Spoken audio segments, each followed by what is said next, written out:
நம்பகத்தன்மையான செய்திகளுக்கு RTM. வணக்கம், நான் சூர்யா சம்பத். முதலில் முதன்மை செய்திகளை காண்போம்.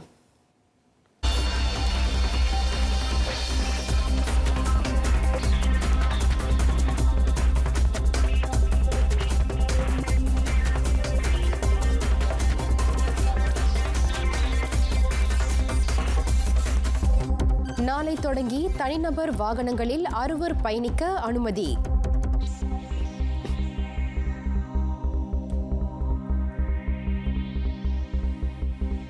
தலைநகரில் உள்ள கட்டுமான தளத்தில் புதிய தொற்று அடையாளம் காணப்பட்டுள்ளது.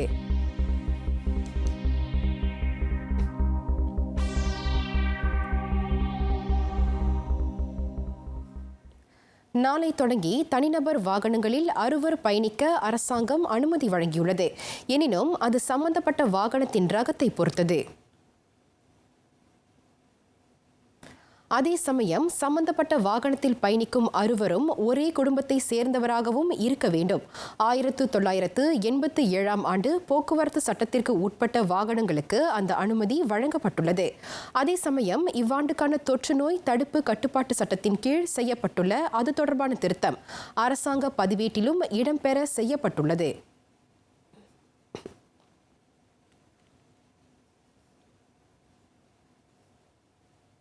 இதனிடையே நிபந்தனைகளுடன் கூடிய நடமாட்ட கட்டுப்பாட்டு உத்தரவு காலத்தில் ஒரு சமயத்தில் ஒரு வாகனத்தில் 6 பயணிக்க அரசாங்கம் இணக்கம் தெரிவித்துள்ளது. எனினும் அது சம்பந்தப்பட்ட வாகனத்தின் ரகத்தை பொறுத்தது என பாதுகாப்பு விவகாரங்களுக்கான மூத்த அமைச்சர் டத்தோஸ்ரீ இஸ்மாயில் சப்ரி யாக்கூப் தெரிவித்தார். தற்போது ஒரு வாகனத்தில் 4 மட்டுமே பயணிக்க அனுமதிக்கப்படுகின்றது.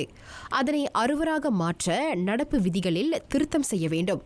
திருத்தம் செய்யப்பட்ட பின்னரே ஒரு வாகனத்தில் 6 பயணிக்க முடியும் என அமைச்சர் தெளிவுபடுத்தினார்.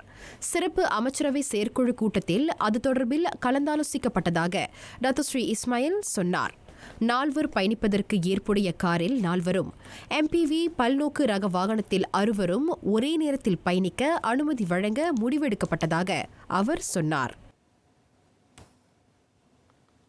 வெளிநாடுகளில் இருந்து தாயகம் திரும்ப விரும்பும் மலேசியர்கள் நேற்று தொடங்கி LOU சுய விவர உறுதிமொழி பாரத்தை பூர்த்தி செய்து அதற்காக விண்ணப்பிக்கலாம். வெளியுறவு அமைச்சு, நட்மா தேசிய பேரிடர் நிர்வாக நிறுவனம் ஆகியவற்றின் அதிகாரப்பூர்வ அகப்பக்கங்களில் இருந்து அந்த பாரத்தை பதிவிறக்கம் செய்து கொள்ளலாம். முழுமையாக பூர்த்தி செய்யப்பட்ட LOU பாரத்தையும் தேவையான ஆவணங்களையும் பயணம் மேற்கொள்வதற்கு 3 நாட்களுக்கு முன்னரே மலேசிய தூதரகத்திற்கு அனுப்பிவிட வேண்டும் என பாதுகாப்பு விவகாரங்களுக்கான மூத்த அமைச்சர் டத்தோஸ்ரீ இஸ்மாயில் சப்ரி யாக்கூப் தெரிவித்தார். சுகாதார அமைச்சு, சுற்றுலா, கலை, பண்பாட்டு அமைச்சு, போக்குவரத்து அமைச்சு, குடிநுழைவுத்துறை ஆகியவற்றின் அகப்பக்கங்கள் வாயிலாகவும் விரைவில் பொதுமக்கள் LOU பாரங்களை பதிவிறக்கம் செய்து கொள்ளலாம் என டத்தோஸ்ரீ இஸ்மாயில் சப்ரி யாக்கூப் சொன்னார். ஜூன் 1 தேதிக்கு பின் நாடு திரும்புபவர்கள் தனிமைப்படுத்தும் நடவடிக்கைக்கான செலவில் நாள் ஒன்றுக்கு 50 விழுக்காடு அல்லது 75 ரிங்கிட் வரை கட்டணம் செலுத்த வேண்டும் என அரசாங்கம் முன்னதாக அறிவித்திருந்தது. அந்த முடிவுக்கு ஏற்ப இந்த விண்ணப்பம் அமைந்திருப்பதாக அமைச்சர் சொன்னார். வெளிநாடுகளில் இருந்து தாயகம் திரும்பும் மலேசியர்களை தனிமைப்படுத்துவதற்கு போதிய இடவசதியை ஏற்படுத்தி தருவதற்கும் அவ்விண்ணப்ப அணுகுமுறை துணை புரியும் என்றார் அவர். தலைநகரில் உள்ள சில கட்டுமான தளத்தில் 44 அந்நிய தொழிலாளர்களை உட்படுத்திய புதிய தொற்று அடையாளம் காணப்பட்டுள்ளது. அங்கு பணிபுரியும் தொழிலாளர்களின் நெருக்கடியான தங்குமிடம்தான் அதற்கு காரணம் என சுகாதார தலைமை இயக்குனர் டாக்டர் நூர் ஹிஷாம் அப்துல்லா தெரிவித்தார். கட்டுமான பகுதிகளுக்கு SOP நிர்ணயிக்கப்பட்ட நடைமுறை வரையறுக்கப்பட்டுள்ளது. அதனை அடிப்படையாக கொண்டே பணியாளர்களின் தங்கும் விடுதி உட்பட பணியிடமும் இருக்க வேண்டும். ஆனால் கட்டுமான தலங்களையும் பணியாளர்கள் தங்கும் விடுதிகளையும் பார்வையிட்டதில் அந்த நடைமுறைகள் பின்பற்றப்படவில்லை என்பது கண்டறியப்பட்டுள்ளது. தலைநகர் மஸ்ஜித் இந்தியாவில் 30 அந்நிய தொழிலாளர்கள் ஒரே வீட்டில் தங்கியிருந்ததை டாக்டர் நூர் ஹிஷாம் சுட்டிக்காட்டினார்.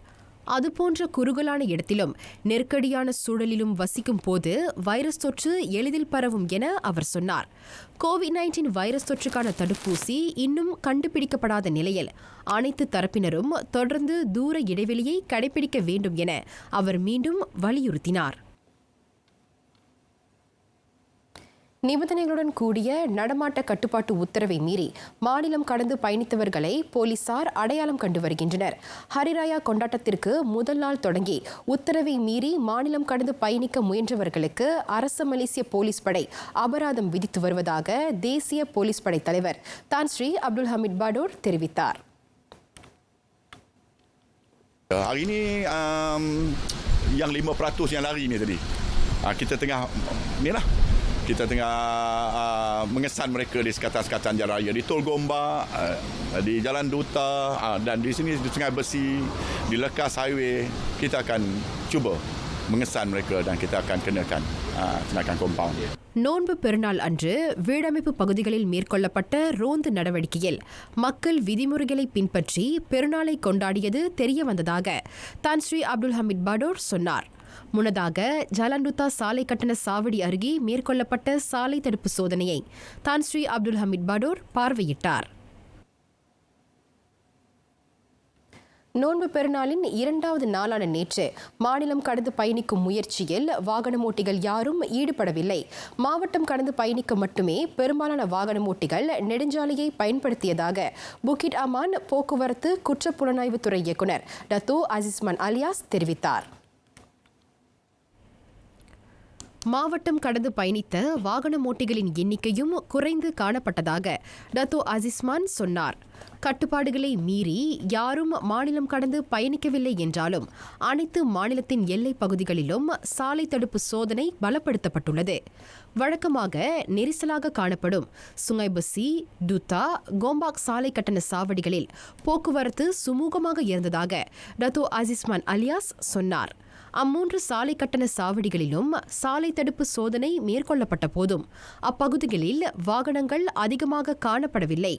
கிழக்கு கரை மாநிலங்களில் இருந்தும் வட மாநிலங்களில் இருந்தும் தலைநகரை நோக்கி வரும் கோம்பாக், டூத்தா சாலை கட்டண சாவடிகளிலும் சாலை தடுப்பு சோதனை மேற்கொள்ளப்பட்டது.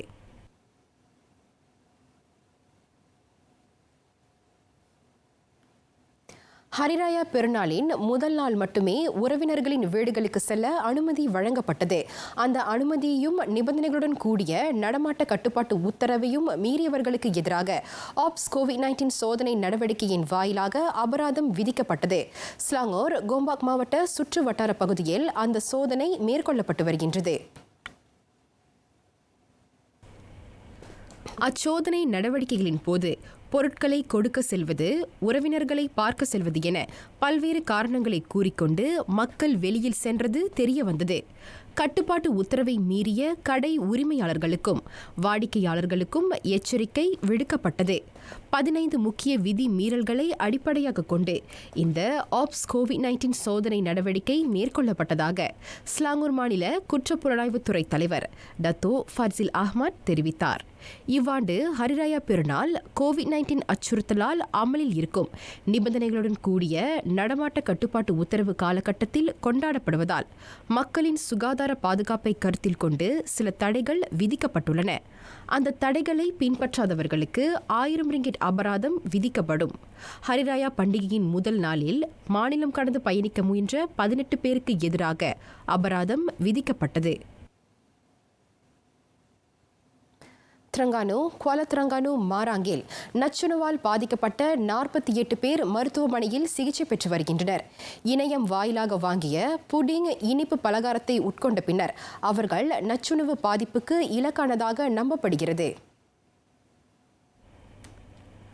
பாதிக்கப்பட்டவர்களில் 20 பேர் சுல்தானா நூர் ஜஹிரா மருத்துவமனையில் அனுமதிக்கப்பட்டுள்ளனர். அதில் ஒருவர் தீவிர சிகிச்சை பிரிவில் அனுமதிக்கப்பட்டிருந்தாலும் அவரது உடல்நிலை சீராக இருப்பதாக மாநில சுகாதார தலைமை இயக்குநர் டாக்டர் நூர் அசிமி யூனோஸ் ஒரு அறிக்கையின் வாயிலாக தெரிவித்தார். எஞ்சிய 20 பேர் வெளி நோயாளிகளாக சிகிச்சை பெற்று வரும் வேளை 4 தனியார் மருத்துவமனையில் அனுமதிக்கப்பட்டுள்ளனர். அவர்கள் அனைவரும் நச்சுணவால் பாதிக்கப்பட்டதற்கான உண்மை காரணத்தையும் சம்பந்தப்பட்ட உணவை உட்கொண்டதால் வேறு யாராவது பாதிக்கப்பட்டுள்ளனரா என்பதையும் கண்டறிய மாநில சுகாதாரத்துறை விசாரணையை மேற்கொண்டு வருகின்றது.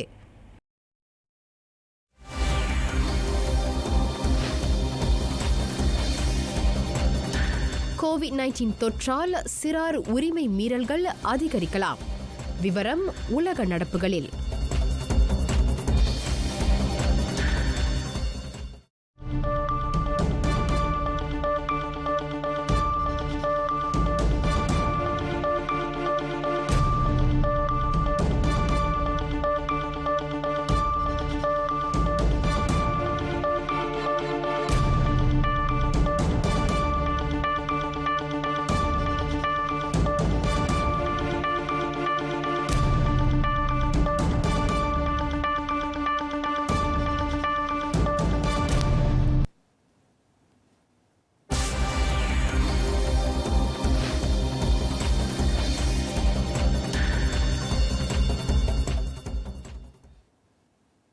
கோவிட்-19 வைரஸ் தொற்றால் பாதிக்கப்பட்டவர்களை குணப்படுத்த உதவும் என நம்பப்படும் ஹைட்ராக்சி குளோரோகுயின் மீதான சோதனையை தற்காலிகமாக நிறுத்துவதாக WHO உலக சுகாதார நிறுவனம் கூறியுள்ளது.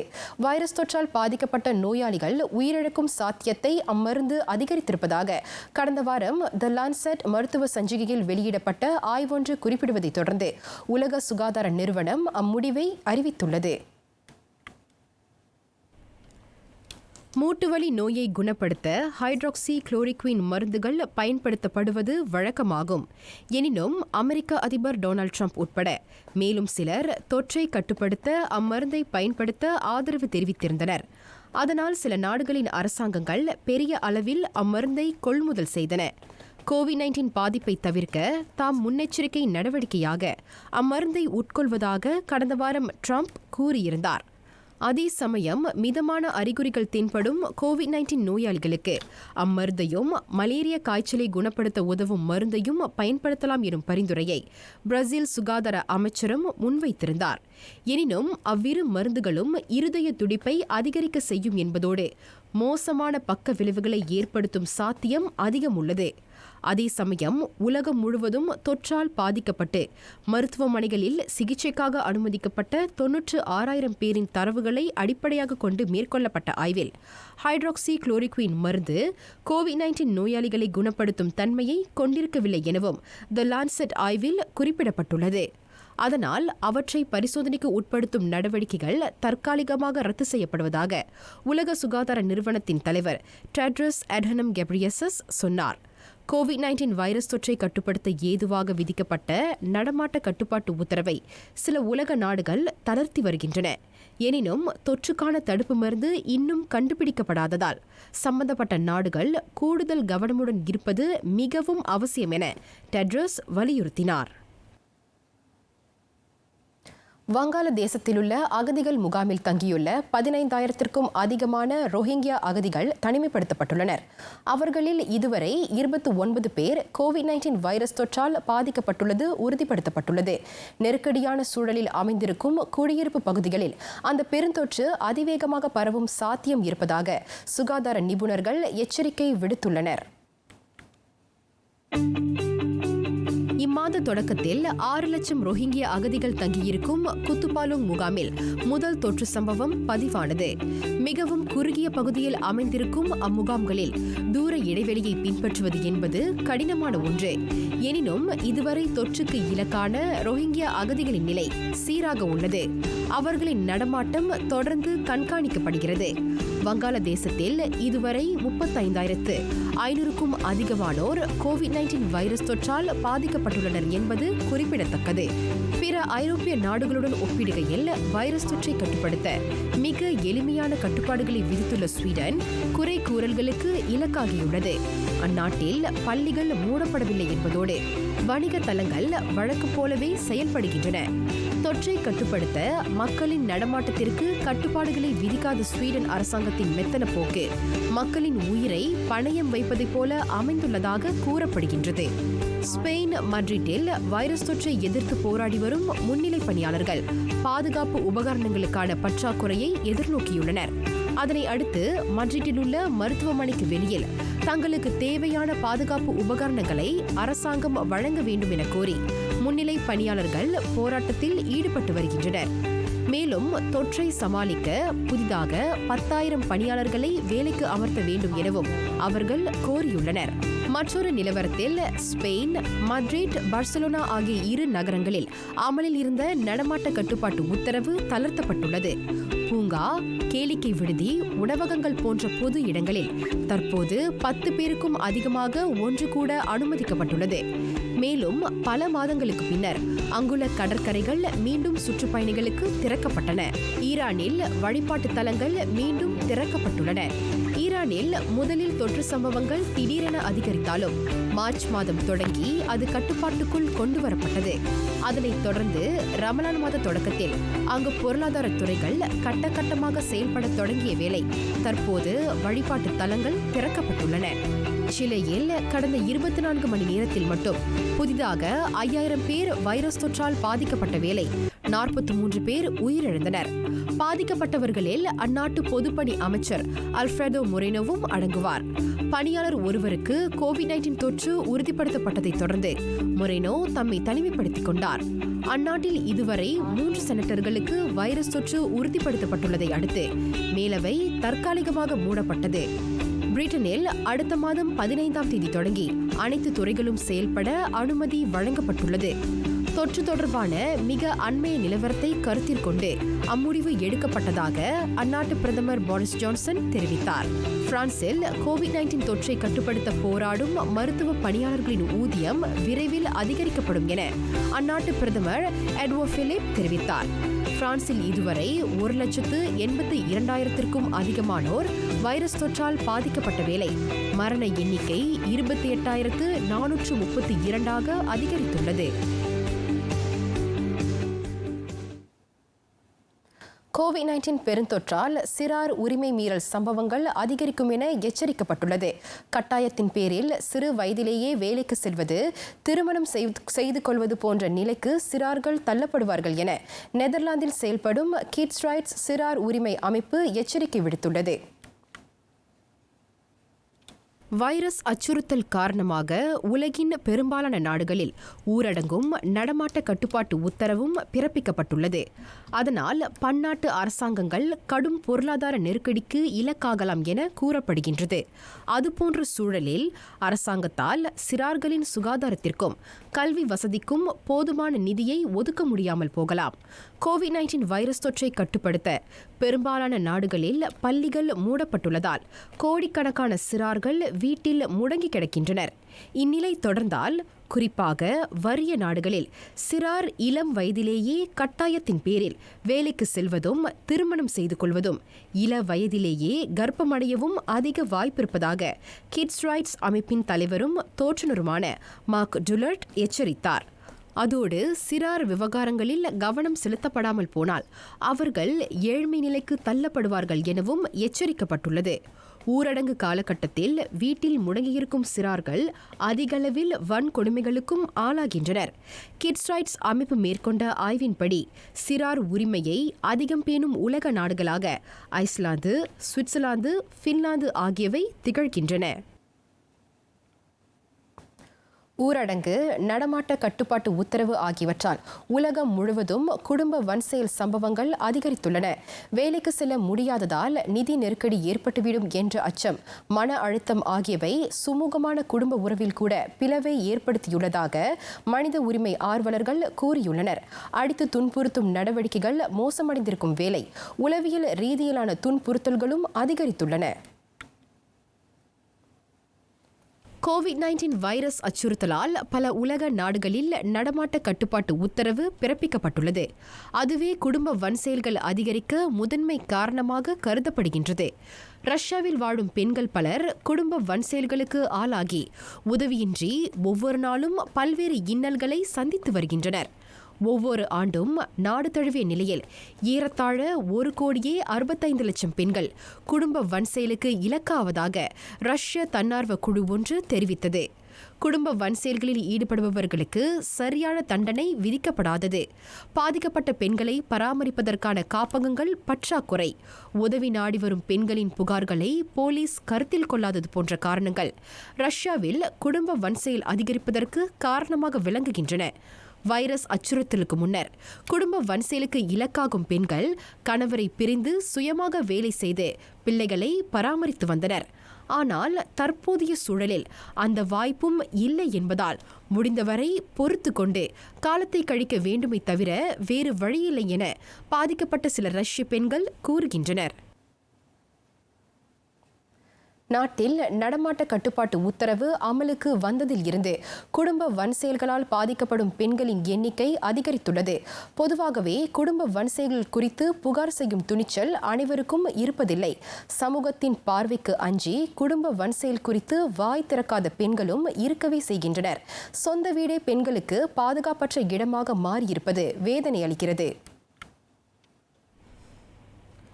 நாம் நிம்மதியாக வீட்டில் தூங்கிக் கொண்டிருக்கும் தருணத்தில் யாரோ ஒருவர் எங்கோ குடும்ப வன்செயல்களால் பாதிக்கப்பட்டு உடல் அல்லது உளவியல் ரீதியான காயங்களுடன் உறக்கம் இழந்து தவித்துக் கொண்டிருக்கிறார் என்பதை நாம் அறிவோமா? குறிப்பாக நாட்டில் நடமாட்ட கட்டுப்பாட்டு உத்தரவு அமலுக்கு வந்ததில் இருந்து குடும்ப வன்செயல்கள் தொடர்பில் அதிகமான புகார்கள் பெறப்பட்டு வருவதாக அண்மையில் பாதுகாப்பு விவகாரங்களுக்கான மூத்த அமைச்சர் டத்துஸ்ரீ இஸ்மாயில் சப்ரி யாக்கூப் கூறியிருந்தார். அவ்வாறு பாதிக்கப்படுபவர்கள் குறித்து அறிந்திருந்தால் வன்செயலை தற்காலிகமாக நிறுத்த சம்பந்தப்பட்டவரின் வீட்டின் அழைப்பு மணியை உடனே அழுத்துங்கள். யாரோ நம்மை கண்காணிக்கின்றார் என்ற அச்சத்தில் வன்செயலில் ஈடுபடுபவர் தற்காலிகமாக தனது நடவடிக்கைகளை நிறுத்திக் கொள்வார்.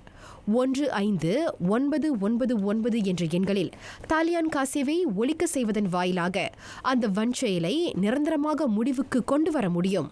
அதனை வலியுறுத்தும் வகையில் தொடங்கப்பட்டுள்ள #ringaring4roses இயக்கம் விழிப்புணர்வை ஏற்படுத்தியுள்ளதோடு நல்ல வரவேற்பையும் பெற்று வருகின்றது. ஆஃப்கோர்ஸ் எம்சிஓ காலகட்டத்தில் நம்ம எல்லாருமே வீட்டில் இருக்கோம். ஏன்னா வீடு தான் நம்மளுக்கு பாதுகாப்பான ஒரு இடமா இருக்குது. ஆனால் எத்தனை பேருக்கு அவங்க வீடு அந்த பாதுகாப்பை கொடுக்குது? Okay, home is not a safe space for all. So especially இந்த குடும்ப வன்முறையால் பாதிக்கப்பட்ட நபருக்கு அவங்க வீடு ஒரு நரகமாக இருக்கும். இது ஏன்னா அந்த பெர்பட்ரேட்டர்னு சொல்லுவாங்களே, அந்த அப்யூசர் எப்போவுமே அவங்கள வீட்லேயே இருப்பாங்க. அந்த டென்ஷன், அந்த சைக்கிள் ஆஃப் அப்யூஸ் ஒன்று கூட நடக்கிறதுக்கு வாய்ப்புகள் கூட நிறையா இருக்குது. அது மட்டும் இல்லை, அவங்கள கண்காணித்து கொண்டு இருப்பாங்க. அந்த பவுட்ஸ் ஆஃப் அப்யூஸ் நடக்கும் போதெல்லாம் மேபி அவங்களோட ஃபோன் அவங்கக்கிட்டேருந்து எடுக்கலாம், இல்லை ஒரு வீட்டிலேருந்து பூட்டி வைக்கலாம், இல்லை அவங்கள ஒன்றும் வார்த்தையால் துன்புறுத்தலாம், அடிக்கலாம். ஏன்னா அவங்களால அந்த வீட்டை விட்டு வெளியே போய் ஒரு ஹெல்ப் தேட முடியாத ஒரு சிச்சுவேஷனில் இருக்காங்க. பாதிக்கப்பட்ட நபர் வெளியே வர முடியாத ஒரு தருணத்தில் இருக்கும் போது நம்ம ஒரு சமுதாயமாக இதை கையாளணும்னு நினச்ச ஒரு கேம்பெயின் தான் #ringaring4roses. மன அழுத்தம் அதிகரிக்கவும் வாய்ப்புள்ளது. அதுவே பல சமயங்களில் குடும்ப வன்செயல்களுக்கு வித்திடுவதாக கூறப்படுகின்றது. அதுபோன்ற சூழலில் பாதிக்கப்படும் தரப்பினர் மட்டுமல்லாது அவர்களை சுற்றியுள்ளவர்களுக்கும் விழிப்புணர்வை ஏற்படுத்தும் நோக்கில் #ringaring4roses தொடங்கப்பட்டுள்ளது. வலியால் அலறல ஒரு சத்தமாக இருக்கும். அந்த மாதிரி நீங்கள் கேட்கும் போது அவங்க வீட்டு பெல்ல போய் தட்டுறது. ஆனால் அவங்களோட இன்டென்ஷன் அவங்கள காப்பாற்றுறது இல்லை என்ன நடக்குது வீட்டில், அவங்கள வெளியே வர சொல்லுங்கன்னு இல்லை. அந்த வயலன்ஸ் மூமெண்ட்டை இன்டராப்ட் பண்ணுறதுக்கு. ஸோ நீங்கள் அந்த வயலன்ஸ் மூமெண்ட்டை இன்டராப்ட் பண்ணும்போது அந்த பெர்பட்ரேட்டுக்கு என்ன தெரியுதுன்னா, ஒரு ஆள் முன்னுக்கு வந்திருக்காங்க. ஆனால் அந்த பெர்பட்ரேட்டுக்கு தெரியும் that they are being watched. Okay, அதுதான் மொதல் மெசேஜ் நம்ம அங்கே அனுப்புகிறோம். ரெண்டாவது மெசேஜ் என்ன அனுப்புகிறோன்னா, அந்த பாதிக்கப்பட்ட நபருக்கு, ஓகே, அந்த விக்டிம்க்கு நம்ம என்ன மெசேஜ் அனுப்புகிறோன்னா, நான் இருக்கேன், ஓகே, நான் முன்னுக்கு வந்திருக்கேன், நீயும் முன்னுக்கு வரலாம். அந்த மாதிரி ஒரு ஹோப் அண்ட் கரேஜ், ஒரு நம்பிக்கை கொடுக்குறோம் அவங்களுக்கு. பெரும்பாலான பெண்கள் ஏன் குடும்ப வன்செயல்களை சகித்து கொண்டு வாழ்கிறார்கள் என்பது நமக்கு வியப்பாக கூட இருக்கலாம். எனினும் பிரச்சனையை எதிர்கொள்ளும் போதுதான் அதன் உண்மை நிலையை நம்மால் உணர முடியும். அதனால் உதவுவோம், மாற்றத்தை ஏற்படுத்துவோம்.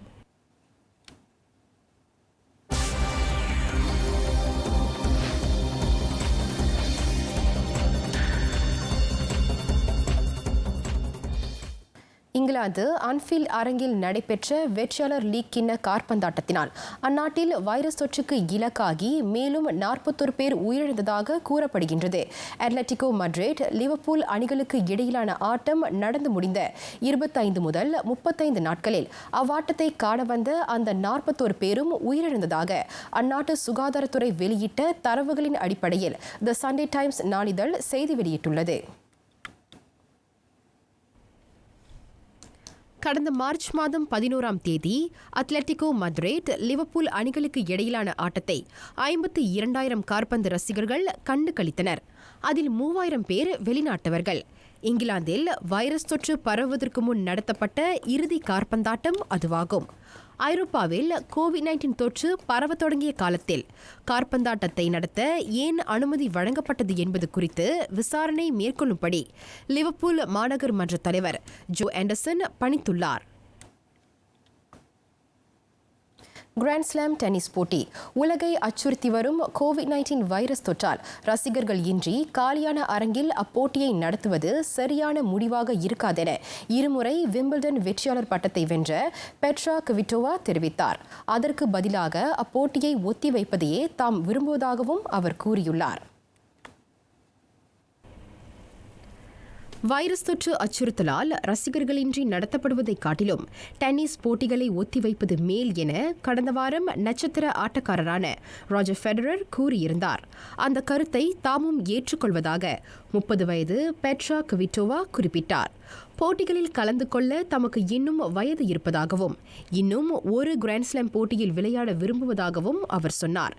எனினும் ரசிகர்களின்றி காலி அரங்கில் விளையாடுவதை காட்டிலும் அதனை ரத்து செய்வது மேல் என்றார் அவர். கிராண்ட்ஸ்லாம் போட்டியில் கலந்து கொள்ள வாய்ப்பு கிட்டுவது மகிழ்ச்சியான ஒன்று. எனினும் விளையாட்டாளர்களின் பக்கபலமாக கருதப்படும் ரசிகர்களின் ஆரவாரம் இன்றி விளையாடுவதை தம்மால் ஏற்றுக்கொள்ள முடியாது என குவிட்டோவா குறிப்பிட்டார். அதோடு அந்த மாபெரும் போட்டியை அப்படி நடத்துவது சரியாக இருக்காது எனவும் அவர் சொன்னார். கோவிட்-19 தொற்றால் இவ்வாண்டு நடைபெறவிருந்த பிரான்ஸ் பொது டென்னிஸ் போட்டி செப்டம்பர் மாதத்திற்கு ஒத்திவைக்கப்பட்டுள்ள வேளை ஜூலை மாதம் 20ஆம் தேதி நடத்த திட்டமிடப்பட்டிருந்த விம்பிள்டன் போட்டியும் ரத்து செய்யப்பட்டுள்ளது. பரகுவேவில் இவ்வாரம் நடைபெறவுள்ள டென்னிஸ் போட்டியில் 8 ஆடவர்களும் 8 மகளிரும் கலந்து கொள்ளவுள்ளனர். எனினும் பார்வையாளர்கள் இன்றி போட்டியாளர்கள் கைகுலுக்கிக் கொள்ளாமல் அப்போட்டி நடத்தப்படும். விளையாட்டாளர்கள் கைகுலுக்கிக் கொள்ளாமல் போட்டியை நடத்துவது டென்னிஸ் விதிமுறைகளை முறையாக பின்பற்றாததற்கு சமம் என பெட்ரா குவிட்டோவா சொன்னார்.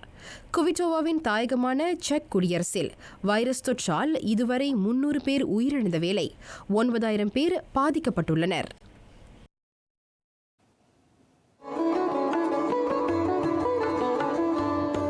நமது வாழ்க்கையில் செல்வம் வரும், பிறகு போகும்.